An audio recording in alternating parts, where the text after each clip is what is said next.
Class 12th Hindi का ये board copy है और देख सकते हैं ये आपका 2024 का सामान्य हिंदी का वायरल पेपर है। आज की इस वीडियो में हम आपको बता दूं बाबू कि ये वायरल पेपर 2024 को अच्छे से पढ़ के चले जाना, अच्छे से इसका फुल सॉल्यूशन इस बोर्ड कॉपी पे बताने जा रहा हूं। इसको अच्छे से अगर पढ़ के जाते हैं तो हिंदी में 98 लेकर आएंगे। 98% केवल हिंदी से आप टॉप करेंगे बाबू। आज की वीडियो काफी मोस्ट इंपॉर्टेंट होने वाली है। ये जो आपको वायरल पेपर जो बताने जा रहा हूं ना, एकदम बढ़िया से एक एक क्वेश्चन को तैयार करके जाना है आपको। इस बोर्ड की कॉपी को मैं भरना सिखा देता हूं फर्स्ट पेज, और इस कॉपी पे आपको देखिए एक एक क्वेश्चन का बारीकी से बहुत बेस्ट तरीका से यानी कि पूरा सॉल्यूशन, एक एक क्वेश्चन को कैसे सॉल्व करना है, पूरा प्रिपरेशन इस वायरल पेपर का हो जाएगा। तो वीडियो को प्यारा सा बस लाइक कर देना है बाबू। लाइक करने के ठीक बाद तुरंत चैनल को सब्सक्राइब भी कर लीजिए, अगर नहीं किए हैं तो सब्सक्राइब करके बेल आइकन प्रेस कर लीजिएगा। चलिए सबसे पहले एक छोटा सा आपको कोटी सुनाता हूं, ध्यान रखिएगा, देखिएगा ध्यान से कि जीत के खातिर जुनून चाहिए, जीत के खातिर जुनून चाहिए, जिसमें उबलता हो ऐसा खून चाहिए। ये आसमां भी आएगा जमीन पर, ये आसमां भी आएगा जमीन पर, बस इरादों में जीत की गूंज चाहिए। बाबू आप लोग एकदम टारगेट बना लीजिए कि हिंदी में एकदम धुआं धुआं कर देना है 22 फरवरी को। 22 फरवरी को छोड़ना नहीं है, ठीक है ना। देख रहे हैं ये वायरल पेपर फुल सॉल्यूशन आज की इस वीडियो में पूरा हमारा टारगेट है। एकदम अच्छे से बैठ जाइए, एकदम ध्यान से देखिएगा। ये जो आप कॉपी देख रहे हैं ना बाबू, इस कॉपी को मैं फिलअप करना अभी सिखाता हूं फटाफट से। अब बहुत बच्चे को तो फिलअप करने में दिक्कत आता है, ओवर राइटिंग कर देते हैं, कहीं कहीं गलती करके काट के फिर से लिखते हैं। ऐसे करेंगे तो कॉपी चेक नहीं की जाएगी। मैं बता रहा हूं 100% अच्छे से समझ लीजिए, क्योंकि बोर्ड एग्जाम के दिन दिक्कत ना आए, समझे। चलिए सबसे पहले ये कॉपी जो इंटरमीडिएट का होगा ना, यहाँ पे पहले नंबर बोलेगा। पहले तो यहाँ पे परीक्षार्थी सभी प्रविष्टियां शुद्ध एवं स्पष्ट भरें, स्वयं भरें। समझ में आ गया। इसमें कह रहा है पहले नंबर कि परीक्षार्थी का अनुक्रमांक जो है अंकों में लिखिए यहाँ पे, ठीक है। नीचे कह रहा है कि परीक्षार्थी का अनुक्रमांक शब्दों में। कैसे लिखेंगे, ओवर राइटिंग भी नहीं करना है, अच्छे से लिखना है। ये ध्यान रखना है कि थोड़ा टाइम लगे, लेकिन अच्छे से एक ही बार लिखना है। चलिए जैसे आपका मान लीजिए कि रोल नंबर जो है ये 2, यहाँ पे फिर 2 है, इसके बाद 3 है, इसके बाद 4 है, इसके बाद 5, यहाँ पे फिर 2 है, इसके बाद 8 है, इसके बाद 2, यानी 10 अंकों का रोल नंबर आएगा। तो 2 2 4 2 6 2 8 हो गया। यहाँ पे देखिए 4 और यहाँ पे मान लीजिए 1 है। इस तरीके से आपका रोल नंबर है। तो इस तरीके से साफ साफ स्पष्ट रूप से, ओवर राइटिंग नहीं करना है, इसका मतलब कि काट के या फिर दूसरा अंक बनाना है, ऐसे नहीं करना है। एक बार लिखेंगे स्पष्ट याद होना चाहिए। दूसरा नंबर परीक्षार्थी का अनुक्रमांक शब्दों में। इसी चीज को अब शब्दों में लिखेंगे बाबू। शब्दों में कैसे लिखेंगे, जैसे 2 बार 2 2 है, यहाँ पे लिखेंगे 2, क्या लिखेंगे 2 बार 2 है ना, तो 2 और 2 लिखेंगे। इसके बाद 3 है तो फिर क्या लिखेंगे प्यारे स्टूडेंट, 3 लिखेंगे। इसके बाद 5 है ना, तो यहाँ पे क्या लिखेंगे बाबू 5 लिखेंगे। इसके बाद फिर क्या है, सॉरी 4 छोड़ दिए क्या, यहाँ पे देखिए। इसी तरीके से आपको गलती नहीं करना है। देखिए 2 बार 2 2 लिखे हैं, यहाँ 3 है, 3 के बाद 4 है ना, मैं यहाँ पे लिख दिया 5। लेकिन आपको ऐसे अगर गलती हो जाता है तो आपको यहाँ पे क्या करना है, एक बार क्रॉस इस तरीके से कर देना है। लेकिन गलती अब नहीं होना चाहिए, इसलिए मैं समझा रहा हूँ। देखिए यहाँ पे फिर लिखेंगे 4, ठीक है, फिर क्या लिखेंगे 5, ठीक है। इसके बाद क्या है, फिर 2 है, इसके बाद क्या है यहाँ पे, फिर इसके बाद 8 है, ठीक है ना। इसके बाद क्या है बाबू, इसके बाद फिर 2 है, इसके बाद क्या है 4 है, ठीक है ना। इसके बाद 1 है। मतलब ये भी आपको जानकारी होना चाहिए कि मान लीजिए कोई गलती हो गया आपसे, तो इस तरीके से बहुत बच्चे भाड़ भूड़ करते हैं, नहीं, बीच में से एक लाइन क्रॉस कर दीजिए बस, ठीक है, आराम से। आगे चलिए, तीसरा नंबर में बोला गया है इसमें कि विषय एवं प्रश्न पत्र भरिए। विषय किस चीज का है, हिंदी दे रहे हैं ना, तो हिंदी लिखिएगा, ठीक है ना। इस तरीके से जिस भी सब्जेक्ट का रहा है विषय, यहाँ पे विषय डाल देना है। विषय के बाद प्रश्न पत्र, तो यहाँ पर केवल भर देना है, क्योंकि 12 वालों का बस सभी सब्जेक्ट का एक एक होता है, तो केवल भरेंगे। इसके बाद प्रश्न पत्र पर संकेतांक यानी कि ये जो प्रश्न पत्र है यहाँ पे देख रहे हैं ना, यहाँ पे 302 डी के कोड। इसी तरीके से आपका पेपर आएगा एकदम वायरल की तरह। 302 डी के लिख देंगे। इसमें क्या लिखेंगे, 302 लिखेंगे बाबू। यहाँ पे देख लीजिए 302 लिखिएगा और यहाँ पे डी के लिख दीजिएगा। समझ में आ गया ना, इस तरीके से। अब आगे बढ़ते हैं, ध्यान दीजिएगा। आगे देखिए बाबू, आगे जो लिखा है इसमें 4 नंबर की परीक्षा का दिन। मान लीजिए कि आपका 22 तारीख को परीक्षा है, तो उस दिन कौन सा दिन है, तो गुरुवार है। क्या लिखेंगे यहाँ पे, गुरुवार, ठीक है ना, गुरुवार लिख लीजिएगा इस तरीके से, या बृहस्पतिवार लिख लेंगे। परीक्षा तिथि एवं पाली, परीक्षा का तिथि है 22/3 है 2024, इस तरीके से लिख लीजिएगा। ठीक है, यहाँ पे 22/2 है ना, 2 फरवरी में है तो यहाँ पे 2 लिखिएगा। इसके बाद एवं लिखा है तो एवं लिख लीजिएगा। इसके बाद जो है पाली, तो प्रथम रहेगा तो 10 वालों का, द्वितीय रहेगा तो 12 वालों का, तो यहाँ पे द्वितीय लिख लीजिएगा। ठीक है, जिस तारीख को पेपर दे रहे हैं उस तारीख को लिखेंगे इस तरीके से। एग्जाम्पल मैं दे रहा हूँ, केंद्र का नाम यानी सेंटर जहाँ पे गया है वहाँ का सेंटर का नाम लिख देंगे, एडमिट कार्ड पर जो दिया रहेगा। ठीक है ना, यहाँ पे अपना। इसके बाद यहाँ पे चलेंगे, परीक्षा कक्ष संख्या किस रूम में आप पेपर दे रहे हैं, मान लीजिए कि 1 नंबर में है तो 1 नंबर ऐसे डाल दीजिएगा। इसके बाद यहाँ पे आपको कक्ष निरीक्षक का पूरा नाम, हस्ताक्षर, इसमें आपको टच नहीं करना है, वो सिग्नेचर करेगा जो पेपर करवाएगा। इसके बाद दिनांक उस तारीख को जिस तारीख को पेपर है वही डालेगा। ठीक है, इस तरीके से कंप्लीट हो जाएगा प्रोसेस।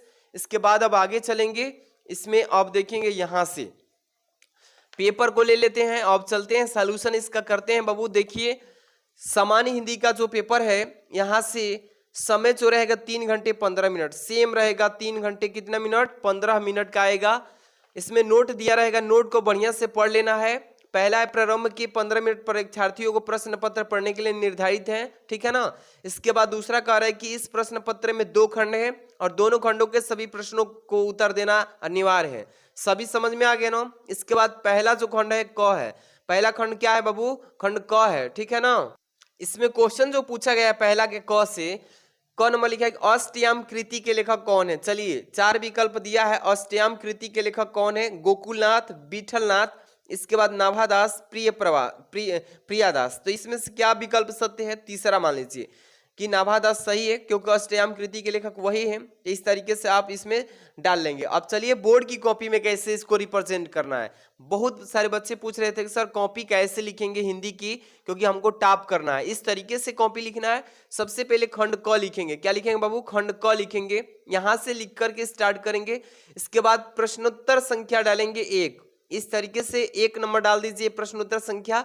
अब प्रश्न संख्या पहला में जितने भी उत्तर हैं सबको क ख ग घ अंग करके लिख देना है इस तरीके से। ठीक है ना। अब पहला का जो नाभादास सही था तो यहाँ पे क्या लिखे, क का तीसरा विकल्प सत्य है नाभादास। ठीक है ना, तो इस तरीके से आपको लिख लेना है। अगला प्रश्न देखिए, इसमें लिखा है ख नंबर कि धर्मवीर भारती द्वारा लिखित उपन्यास है। धर्मवीर भारती द्वारा लिखित उपन्यास कौन सी है, परंतु है सूरज का 7वां घोड़ा, तो यही है। तो यहाँ पे जो है दूसरा विकल्प सत्य है, सूरज का 7वां घोड़ा, तो लिख लेंगे ना बाबू। तो यहाँ पे ख का दूसरा विकल्प लिख लीजिएगा इस तरीके से, ख का दूसरा विकल्प सूरज का 7वां घोड़ा। इसके बाद तीसरा प्रश्न है इसमें कि जयशंकर प्रसाद द्वारा लिखित नाटक नहीं है, नहीं है पूछा है ना, तो परंतु नहीं है। इसमें कल्याणी परिणय है या सज्जन है या भारत सौभाग्य, तो इसमें चौथा विकल्प सत्य है भारत सौभाग्य, ये हो जाएगा कि ये नहीं है। ठीक है, तो यहाँ पे लिख देंगे ग का चौथा विकल्प भारत सौभाग्य। ठीक है, इसके बाद अगला प्रश्न देखिए, इसमें घ नंबर, इनमें से आत्मकथा विधा की रचना है। आत्मकथा विधा की रचना अर्धकथा, यहाँ पे परिकथा, इसके बाद आवारा मसीहा, अजय की डायरी, जिसमें जो पहला विकल्प दिया है अर्थकथा, ये हो जाएगा सत्य। तो देखिए 4 के घ जो है ये पहला सही है, तो इस तरीके से लिख लेंगे। इसके बाद आगे चलते हैं, यहाँ पे ध्यान दीजिएगा, अंग नंबर को ध्यान दीजिएगा बाबू। क्या लिखा है इसमें कि यात्रा वृत्त संबंधित गद यकृत अरे यावर रहेगा याद के लेखक कौन है, केदारनाथ अग्रवाल, मोहन राकेश, इसके बाद सचिदानंद हीरानंद आगे, इसके बाद क्या है हरिशंकर परसाई।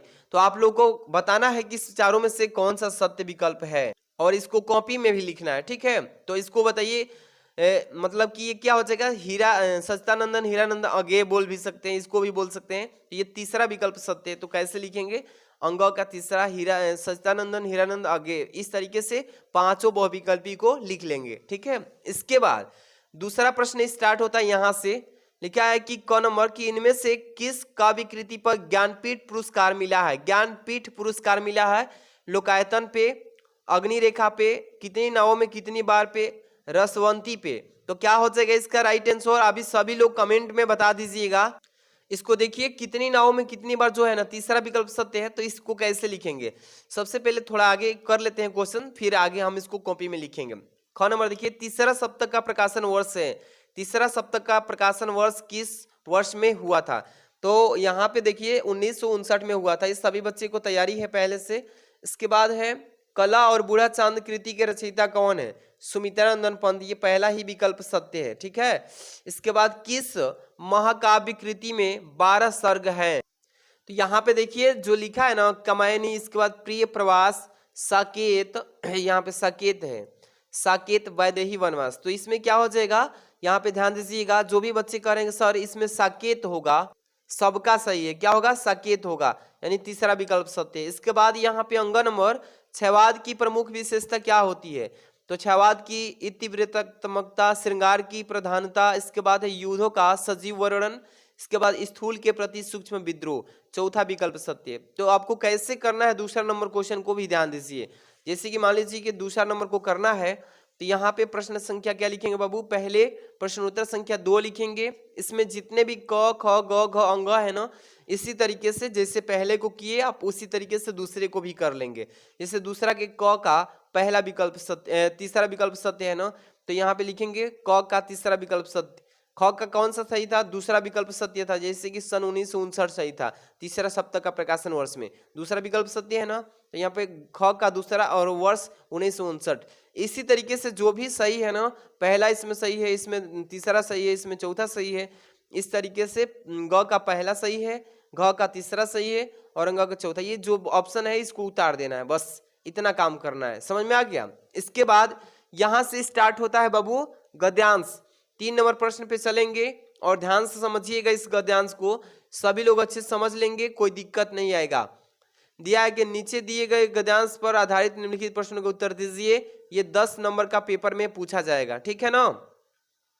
जैसे लिखा है कि अशोक वृक्ष की पूजा इन्हीं गंधर्वों और यज्ञों की देन है। प्राचीन साहित्य में इस वृक्ष की पूजा के यानी उत्सवों का बड़ा सरस वर्णन मिलता है। इसके बाद असल पूजा अशोक की नहीं बल्कि उसके अधिष्ठता यानी कि कर्द देवता की होती है, यानी होती थी। इसे मदन उत्सव का भी कहते थे, ठीक है ना। इससे क्या बोलते थे? इसे मदनोत्सव भी कहते थे। महाराजा भोज के सरस्वती यानी कठाभरण से जान पड़ता है कि उस उत्सव यानी त्रयोदशी के दिन होता है। किसके दिन होता है? त्रयोदशी के दिन होता है। अब देखिए मालविका, अग्निमित्र और रत्नावली में इस उत्सव का बड़ा सरस मनोरंजन का यानी मनोरम का वर्णन मिलता है। मैं जब अशोक के लाल स्वरों को देखता हूँ तो मुझे वह पुराना वातावरण प्रत्यक्ष दिखाई दे जाता है। अब देखिए राजघरानों में साधारणतः रानी ही अपने यानी कि सनपूर चरणों के आघात से इस रहस्यमय वृक्ष को यानी कि पुष्पित करती है। तो ये जो ध्यान से आप इसको पढ़ लिए तो आप देखिए जो कौन सा चैप्टर से दिया है, देखिए पार्ट का नाम भी छोटा सा दे दिया है, अशोक के फूल से। इसको कैसे प्रश्न को सॉल्व करना है, इसमें 2 गद्यांश दिए रहेगा। जैसे कि आप यहाँ पे भी देख रहे हैं ना, ये भी गद्यांश है, इसको भी कर सकते हैं या उसको, किसी एक को करना है। अब चलिए पहला नंबर गद्यांश का पहला प्रश्न दिया इसमें कि उपर्युक्त गद्यांश का संदर्भ लिखिए। इसके बाद अशोक वृक्ष की पूजा किसकी देन है। इसके बाद रेखांकित अंश की व्याख्या कीजिए। अशोक वृक्ष को कौन पुष्पित किया करती थी। ये प्रश्न जो दिया है पहले नंबर का, हम यहाँ से आंसर आपको करते हैं। चलिए यहाँ से देखिए, सबसे पहले तीसरे नंबर प्रश्न का आंसर कैसे लिखेंगे बाबू, एक एक प्रश्न को अच्छे समझते चलना है। पहले कह रखा है ना इसमें कि संदर्भ लिखिए इसका, तो तीसरे का क नंबर लिखेंगे इस तरीके से संदर्भ हेडिंग, और लिखेंगे कि प्रस्तुत गद्यांश हमारी पाठ्य पुस्तक गद्य गरिमा में संकलित आचार्य हजारी प्रसाद द्विवेदी जी के द्वारा लिखित ललित निबंध अशोक के फूल से उद्धृत है। तो ये आपको 2 नंबर यहाँ से मिल जाएगा, संदर्भ लिखेंगे तो। इसके बाद है दूसरा नंबर, अशोक वृक्ष की पूजा किसकी देन है। यहाँ पे लिखेंगे ख नंबर का उत्तर। ध्यान दीजिएगा कि अशोक वृक्ष की पूजा यज्ञों और गणधर्वों की देन है। बस इस तरीके से लिख देना है, समझ में आ रहा है ना। इसके बाद है रेखांकित अंश की व्याख्या कीजिए। रेखांकित अंश की व्याख्या करना है बाबू, तो इसका मतलब कि जब तक गद्यांश नहीं देखेंगे समझ में नहीं आएगा। तो यहाँ पे देखिए रेखांकित अंश का व्याख्या जो है, यहाँ पे अंडरलाइन जो किया गया था ये छूट गया था, लेकिन देखिए मैंने इसको मतलब कि अंडरलाइन कर दिया है। जैसे कि लिखा है कि असल पूजा अशोक की नहीं बल्कि उसकी अधिष्ठता यानी कर्द देवता की होती थी। इसे यानी कि मदनोत्सव कहते थे। बस इतने ही लाइन का आपको अंडरलाइन जो किया है, इसका क्या लिखना है, रेखांकित अंश की व्याख्या लिखना है। चलिए इसको कैसे लिखेंगे यहाँ पे ध्यान दीजिएगा। सबसे पहले लिखेंगे व्याख्या। क्या हेडिंग डालेंगे, रेखांकित अंश की व्याख्या के जगह पे व्याख्या भी लिख सकते हैं। लिखेंगे कि प्रस्तुत पंक्तियों में लेखक कहते हैं कि वास्तव में पूजा अशोक के वृक्ष की नहीं बल्कि यह उसके अधिष्ठता यानी देवता की होती है, जिसे यानी कि मदोत्सव भी कहा जाता है। बस इतना लिख देंगे बाबू, ज्यादा नहीं लिखना है, टू द पॉइंट लिखिएगा। इसके बाद अगला प्रश्न की तरफ चलेंगे। यहां पे ध्यान दीजिएगा, यहां पे लिखा है, तीसरा हो गया ना, चौथा, अशोक वृक्ष को कौन पुष्पित किया करती थी। तो यहाँ पे 4 नंबर का लिखेंगे। यहाँ पे ध्यान दीजिएगा कि घ नंबर की अशोक के वृक्ष को राजघरानों में रहने वाली रानी ही अपने यानी कि नूपुर सहित चरोड़ों के आघात से इस रहस्यमय वृक्ष को पुष्पित किया करती थी। इतना लिख देना है बस, ठीक है। 5 नंबर प्रश्न इसमें है कि अधिष्ठता और स्वर्तक शब्दों में अर्थ बताइए क्या होता है। तो इसको कैसे लिखेंगे, यहाँ पे ध्यान दीजिए, एक एक प्रश्न को अच्छे से समझ लीजिए, पेपर में ऐसे लिखना है, ठीक है। जिससे कि अंग नंबर अधिष्ठता का अर्थ होता है अध्यक्ष, और देखिए सत्वक का अर्थ होता है फलों का गुच्छा। समझ में आ गया, ऐसे आपको पेपर में छापना है। इसके बाद यहाँ पे अथवा में भी गद्यांश रहेगा, तो आप कोई एक ही करेंगे, नीचे वाला ये कर लीजिएगा, और नहीं तो अगर वो आ रहा है तो कोई एक करना है, एक को छोड़ देना है। इसके बाद 4 नंबर प्रश्न पे चलते हैं।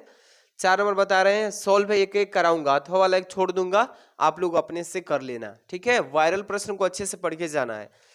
देखिए 4 नंबर, दिए गए पदांश पर आधारित निम्नलिखित प्रश्नों का उत्तर दीजिए। निम्नलिखित प्रश्नों का क्या देना है बाबू, उत्तर देना है। कौन हो तुम वसंत के दूत, विरस पतझड़ में अति सुकुमार, घनती मीर में चपला की रेख, तपन में शीतलमंद बयार। इसके बाद लगा कहने अगंतुक व्यक्ति, मिटाना उत्कंठा सविशेष, दे रहा हो कोकिल सा आनंद। बस इस गद्यांश को पढ़ना है, थोड़ा सा आगे और है एक लाइन यहाँ पे, सुमन को जियो मधुमय संदेश। इस पद्यांश को आपने पढ़ा है, आपको इसमें प्रश्न पूछा है। पहला नंबर, उपयुक्त पद्यांश का संदर्भ लिखिए, रेखांकित अंश की व्याख्या कीजिए, इस पद्यांश में किस किस के बीच संवाद हो रहा है इसको बताइए, और चपला का उत्कंठा शब्दों का अर्थ बताइए। यहाँ पे 5 प्रश्न रहेंगे, 1 2 3 4 5, पांचों का आंसर आपको देना है। चलिए इस पद्यांश को सॉल्व करके मैं बता देता हूं कैसे करना है। सबसे पहले आ जाइए यहाँ पे, प्रश्न संख्या क्या है बाबू, 4 नंबर। क्या है 4 नंबर, ऐसे लिख देना है आपको। लिखेंगे संदर्भ इसका 4 का क का, कि प्रस्तुत पद्यांश हमारी हिंदी पाठ्य पुस्तक में संकलित जयशंकर प्रसाद द्वारा रचित श्रद्धा मनु शीर्षक कविता से उद्धृत है। बस इतना लिख लेंगे ना आराम से। अब इसके बाद इसमें अगला प्रश्न पूछा है कि कहाँ पे चले गए, हाँ इधर है ना, इधर है। यहाँ पे ध्यान दीजिएगा, यहाँ पे क्या है बाबू कि रेखांकित अंश की व्याख्या कीजिए। रेखांकित अंश की क्या करना है, व्याख्या करना है। ध्यान दीजिएगा, एक एक प्रश्न को मैं बता रहा हूं।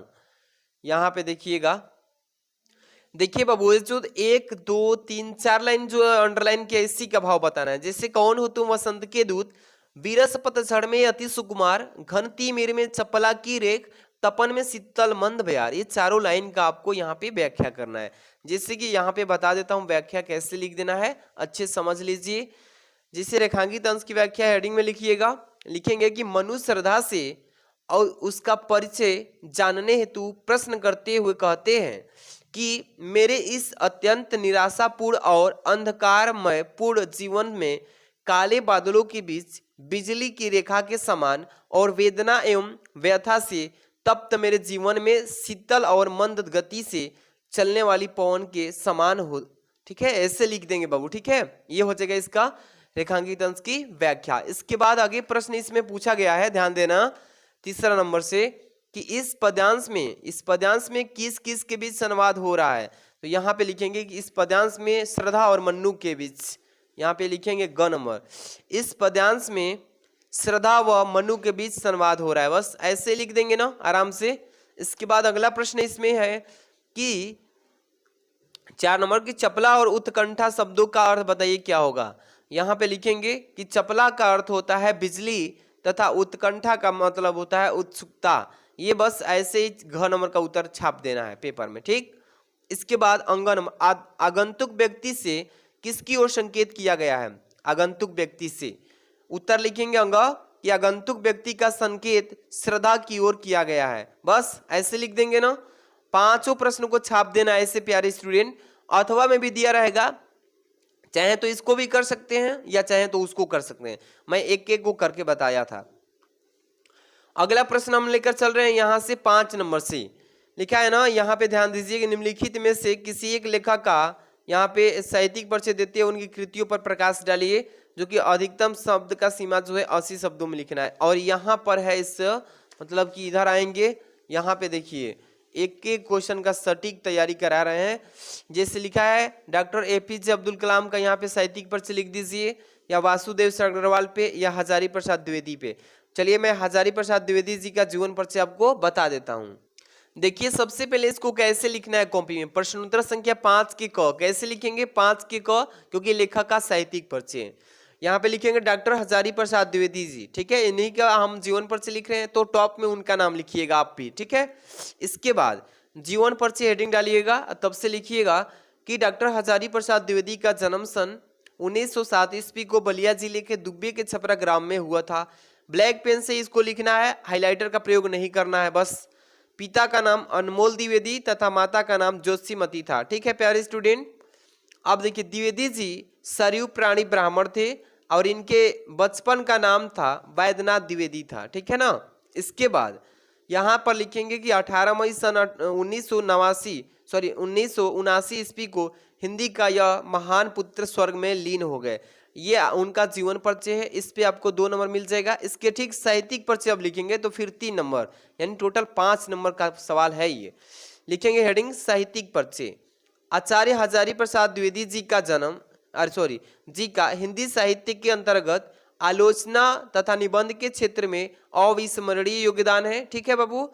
और 1930 ईस्वी में काशी हिंदू विश्वविद्यालय से ज्योतिषाचार्य की उपाधि तथा 1949 ईस्वी में लखनऊ विश्वविद्यालय से DLT की उपाधि प्राप्त की, ठीक है। कई विभागों के अध्यक्ष एवं प्रमुख भी रह चुके हैं। ये साहित्यिक परिचय लिखेंगे। और थोड़ा सा आगे अब चलेंगे, यहाँ पे देखिए ये जो है काफी इतना मेहनत से लिखने के बाद भी थोड़ा सा मुझसे मतलब टेढ़ा हुआ कि फट ही गई, लेकिन आप लोग मैनेज कीजिए इसको। अब उनकी कृतियां लिखेंगे, जैसे आलोचनात्मक कृतियां। क्या लिखेंगे बाबू? आलोचनात्मक कृतियां में लिखेंगे पहला नंबर सुर साहित्य। क्या लिखेंगे? सुर साहित्य। दिख रहा है ना आपको? सुर साहित्य लिख लेंगे। इसके बाद दूसरा लिखेंगे कालिदास का ललित योजना। तीसरा लिखेंगे हिंदी साहित्य की भूमिका। और चौथा लिख देना है प्राचीन भारत के कलात्मक विनोद। और पांचवा लिख देना है कबीर। पांचवा क्या लिखना है बाबू? कबीर लिख देना है बस। ये उनकी आलोचनात्मक कृतियां होगी। इसके बाद अब चलिए निबंध संग्रह पे। निबंध संग्रह जैसे कल्पलता हो जाएगा, इसके बाद अशोक के फूल हो जाएगा, इसके बाद कुटच हो जाएगा, इसके बाद आदि हो जाएगा। मतलब ज्यादा नहीं लिखना, 2-3 ठे लिख देना है बस। इसके बाद उपन्यास में लिखेंगे बाण भट्ट की आत्मकथा हो जाएगा, अनामा दास का पोथा हो जाएगा, पुनर्नवा हो जाएगा, इसके बाद चारुचंद लेख। इतना बस लिख देंगे तो आपका 5 नंबर क्लियर हो जाएगा। समझ में आ गया? इसके बाद पेपर में आइए 5 के ख पे देखिए, निम्नलिखित में से किसी एक कवि का साहित्यिक परिचय देते हुए उनकी प्रमुख काव्य कृति पर मतलब उल्लेख करना है। ये भी 80 शब्दों में लिखना है। जैसे पहला है सुमित्रानंदन पंत जी, दूसरा है महादेव वर्मा, इसके बाद रामधारी सिंह दिनकर। चलिए मैं सुमित्रानंदन पंत के बारे में बता देता हूँ, जीवन परिचय कैसे अच्छे से लिख के आएंगे। इसके बाद ये जो है 6 नंबर प्रश्न पे आएंगे। देखिए ध्यान से लिखेंगे प्रश्नोत्तर संख्या 5 के ख, और दूसरे नंबर पे यहाँ पहले नंबर विकल्प पे है, आप पहले नंबर विकल्प पे लिख लीजिएगा ऐसे सुमित्रानंदन पंत। क्या लिखेंगे? सॉरी मैंने यहाँ पे किसका बताया है? महादेव वर्मा का। सुमित्रानंदन पंत का बता दिया हूँ ऑलरेडी एक वीडियो अलग से, तो मैं सोचा कि वही बता रहा हूँ क्या इसमें नहीं, इसमें महादेव वर्मा जी के बारे में लिख के बता देता हूँ। देखिए सबसे पहले महादेव वर्मा का जीवन परिचय लिखेंगे तो कैसे लिखेंगे? जीवन परिचय हेडिंग डाल के कि महादेव वर्मा का जन्म फारुखाबाद के एक शिक्षित कार्य यानी कायस्थ परिवार में सन 1907 ईस्वी में होलिका दहन के दिन हुआ था। किसके दिन? होलिका दहन जिस दिन जलाया जाता है उसी दिन। इनके पिता श्री गोविंद प्रसाद वर्मा और भागलपुर के एक कॉलेज में प्रधानाचार्य भी थे। इनकी माता हेमरानी परम यानी कि विदुषी धार्मिक महिला थी, ठीक है ना, धार्मिक महिला थी। इसके बाद एवं नाना ब्रज भाषा के एक अच्छे कवि भी थे। देखिए महादेव वर्मा जी पर इन सभी का प्रभाव पड़ा और अंततः वे एक प्रसिद्ध कवित्री प्राकृतिक एवं यानी कि परमात्मा की यानी निष्ठान यानी कि उपासिका और सफल प्रधानाचार्य के रूप में यानी प्रतिष्ठित हुई। अब यहाँ से लिखेंगे कि इनकी प्रारंभिक शिक्षा इंदौर में और उच्च शिक्षा प्रयाग में हुई थी, ठीक है। इसके बाद भारत के राष्ट्रपति से इन्हें पद्म भूषण की उपाधि प्राप्त हुई और 11 सितंबर 1900 कितने को 87 ईस्वी को इनका स्वर्गवास हो गया। इतना जीवन परिचय लिख देंगे बाबू। इसके बाद थोड़ा सा और लिखना है आपको, यहाँ पे चलिए थोड़ा सा और लिखना है, ज्यादा नहीं लिखना है। साहित्यिक परिचय, साहित्यिक परिचय हेडिंग डाल लीजिएगा। लिखेंगे कि महादेव वर्मा जी का जन्म महादेव वर्मा का मुख्य रचना क्षेत्र काव्य है। इनके काव्य में वेदना की प्रधानता है।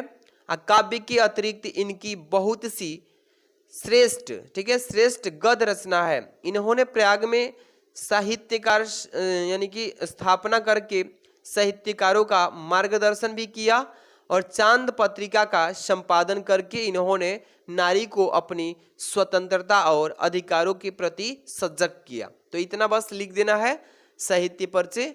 इसके बाद साहित्यिक परिचय के बाद से रचनाएं भी लिख दीजिएगा, पूरा नंबर लेना है ना, तो इसलिए लिखना ही पड़ेगा। महादेवी वर्मा जी का प्रमुख काव्य देखिए कृतित्व यानी इस प्रकार से, जैसे पहला है निहार, निहार है। इसके बाद दूसरा है रश्मि, तीसरा है नीरजा, चौथा है शांत गीत, इसके बाद है दीप शिखा, इसके बाद यमा। ये सभी लिख दीजिएगा, आपको अच्छे से रचनाएं 5 नंबर मिल जाएगा।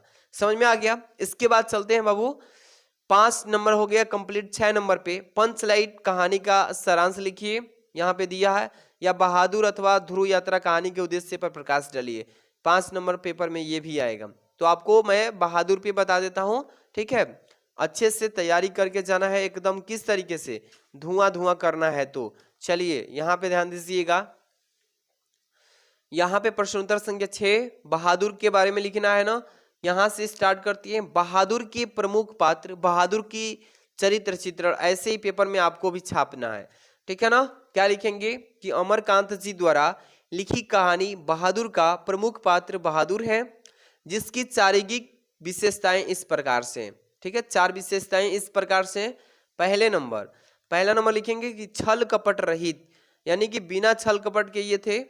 बहादुर छल कपट से रहित भोला बालक है, जिसकी उम्र लगभग 12 से 13 वर्ष है, और बहादुर एक नेपाली लड़का है। बस ऐसे लिख लेंगे। इसके बाद दूसरा लिखेंगे चरित्र चित्रण में कि परिश्रमी, हंसमुख एवं मृदभाषी ये था। लिखेंगे इसके बारे में कि बहादुर हर समय हंसते रहते थे, जिससे भी बोलते थे तो बड़ी नम्रता एवं मृदुता के साथ। वह अत्यधिक परिश्रमी और पूरे घर के सदस्यों का काम अथक करता है। इस तरीके से पूरा लिख लेंगे, ठीक है ना। आगे देखिए, तीसरा नंबर चरित्र लिखेंगे कि सहनशील, ईमानदार एवं सच्चे हृदय वाला, ठीक है। क्या लिखेंगे कि बहादुर सत्य हृदय है, वह ईमानदार होने के साथ साथ सच्चे मन वाला बालक है। किशोर उससे बार बार बदसलूकी करता है। किशोर जो एक लड़का है जो कि बार बार उससे क्या करता है बाबू, बदसलूकी करता है। यहाँ पे देखिए बदसलूकी करता है, परंतु वह थोड़ी ही देर में भुला देता है। लेकिन जब उसे कोई माँ बाप की गाली दे देता है तो बहादुर का स्वाभिमान जाग जाता है। ये उसका गुण था। चौथा नंबर जो है लास्ट गुण, मातृप्रीत भक्ता, वे अपने माता पिता का सच्चा भक्त था। लिखेंगे बालक बहादुर अपने माता पिता के प्रति भक्ति भावना रखता था या रखता है, अपने कमाए पैसे माँ को ही देना चाहता है। इस प्रकार हम देखते हैं कि बहादुर एक व्यवहार कुशल, स्नेही एवं ईमानदार बालक है। उसका चरित्र पाठक को अपनी ओर आकर्षित करता है। ये अच्छे से लिख देंगे पूरा चरित्र चित्रण अच्छे से। ये जो है पंचलाइट भी आता है, बहादुर भी आता है, जिस पे याद किए हैं लिख दीजिएगा, 5 नंबर मिल जाएगा। समझ में आ गया। इसके बाद पेपर का आखिरी क्वेश्चन यहाँ पे इस खंड का 7 नंबर है। देखिए लिखा है स्वपठित खंड काव्य के आधार पर किसी एक खंड के निम्नलिखित प्रश्न का उत्तर दीजिए। आप किस जिले से हैं, अलग अलग जिले का अलग अलग प्रश्न आता है, ठीक है ना। आप जिस भी जिले से हैं अच्छे से तैयार कर लेना उस जिले से, क्योंकि हर एक जिले का अलग अलग आता है। तो मैं क्या पता कि आप किस जिले से हैं। प्लीज़ आप लोग कमेंट कीजिएगा कि मैं सर इस जिले से हूँ, अपना जिला कमेंट कर देना और उसके हिसाब से रिप्लाई दे दूंगा कि हाँ वो वाला पढ़ लेना क्वेश्चन। वीडियो को प्यारा सा लाइक कर देना बाबू, और चैनल पे नए हैं तो सब्सक्राइब कर लीजिएगा।